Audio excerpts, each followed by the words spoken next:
பச்சை மரகத லிங்கத்திற்கு நடந்த சிறப்பு அபிஷேகம்.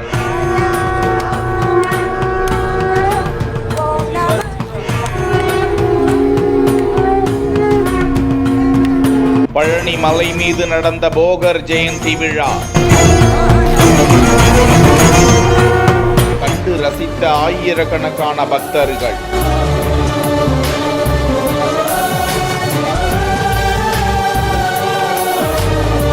பழனி முருகன் கோவில் மலை மீதுள்ள நவபாஷான முருகன் சிலையை உருவாக்கியவர் சித்தர் போகர். போகரின் ஜீவசமாதி பழனி மலை மீது வெளிப்பிரகாரத்தில் அமைக்கப்பட்டுள்ளது. பழனி முருகனை தரிசனம் செய்ய வரும் பக்தர்கள் சித்தர் போகரையும் வணங்கிவிட்டுத்தான் செல்கிறார்கள். போகரின் ஜீவசமாதி அவரின் சீடர் சித்தர் புலிப்பாணியின் வாரிசுகள் இன்று வரையில் அவரது சமாதியை பராமரித்து வருகிறார்கள். சித்தர் போகரின் ஜெயந்தி விழா ஆண்டுதோறும் வெகு விமர்சையாக கொண்டாடப்பட்டு வருகிறது. சித்தர் போகர் மற்றும் புலிப்பாணியால் வணங்கப்பட்டு வந்த பழமையான பச்சை மரகத லிங்கம் மற்றும் புவனேஸ்வரி அம்மனுக்கு பால், பஞ்சாமிர்தம், தேன், இளநீர், பழ வகைகள் உட்பட 14 வகையான பொருட்களால் அபிஷேகம் நடந்து கொண்டிருக்கும் காட்சியை தான் பார்த்து கொண்டிருக்கிறோம். ஏராளமான பக்தர்கள் மனமுருக சுவாமியை வேண்டிக் கொண்டனர். இந்த நிகழ்ச்சியில் பழனி ஆதீனம் ஸ்ரீமத் போகர் சிவானந்த புலிப்பாணி பாத்திர சுவாமிகள் மற்றும் ஏராளமான பக்தர்கள் கலந்து கொண்டு மனமுருக சுவாமியை வழிபட்டனர்.